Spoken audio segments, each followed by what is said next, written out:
Robert Kiyosaki അദ്ദേഹം ഒരു American കോടീശ്വരനും എഴുത്തുകാരനുമാണ്. ചെറുപ്പം മുതലേ റോബർട്ടിന് ഒരേ ഒരു ആഗ്രഹമേ ഉണ്ടായിരുന്നുള്ളൂ, എങ്ങനെ പണക്കാരനാകാം. അന്വേഷിച്ചു. അദ്ദേഹത്തിൻ്റെ അന്വേഷണങ്ങളുടെ ഫലമാണ് റിച്ച് ഡാഡ് പുവർ ഡാഡ് എന്ന ഈ book. Welcome to motivation and health Malayalam.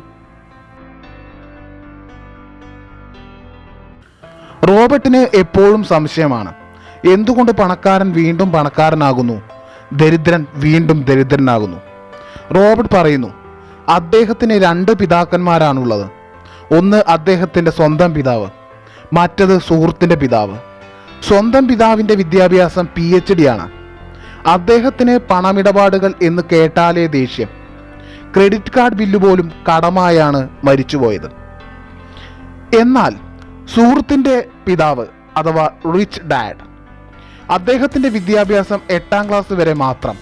എന്നാൽ അയാൾ ഹവായിലെ ഏറ്റവും വലിയ പണക്കാരിൽ ഒരാളും. ഇതെങ്ങനെ സാധ്യമാകും? 2 പേർക്കും പണത്തെപ്പറ്റി വ്യത്യസ്തങ്ങളായ അഭിപ്രായങ്ങളാണുള്ളത്. അദ്ദേഹത്തിൻ്റെ സ്വന്തം പിതാവ് പുവർ ഡാഡ് പണമാണ് എല്ലാ പ്രശ്നങ്ങൾക്കും കാരണം എന്ന് അഭിപ്രായപ്പെടുന്നു.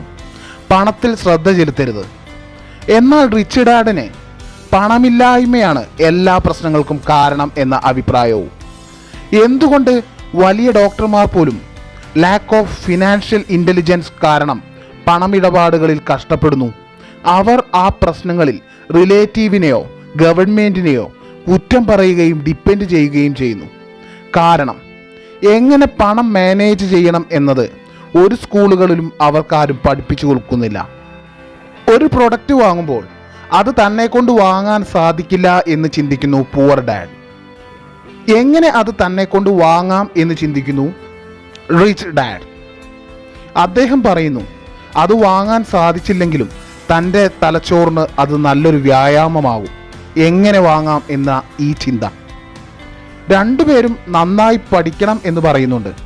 എന്നാൽ പുവർ ഡാഡ് നന്നായി പഠിച്ചാൽ നല്ല ജോലി കിട്ടുമെന്നും, റിച്ച് ഡാഡ് ഫിനാൻസിനെ പറ്റി നന്നായി പഠിച്ചാൽ മാത്രമേ കമ്പനി വാങ്ങി ധാരാളം പേർക്ക് ജോലി നൽകാനാവും എന്നും പറയുന്നു. പുവർ ഡാഡ് പണമിടപാടുകളിൽ സേഫ് ആവണം എപ്പോഴും എന്ന് പറയുന്നു. റിച്ച് ഡാഡ് റിസ്ക് എങ്ങനെ മാനേജ് ചെയ്യണം എന്ന് ആദ്യം പഠിക്കണമെന്നും അഭിപ്രായപ്പെടുന്നു.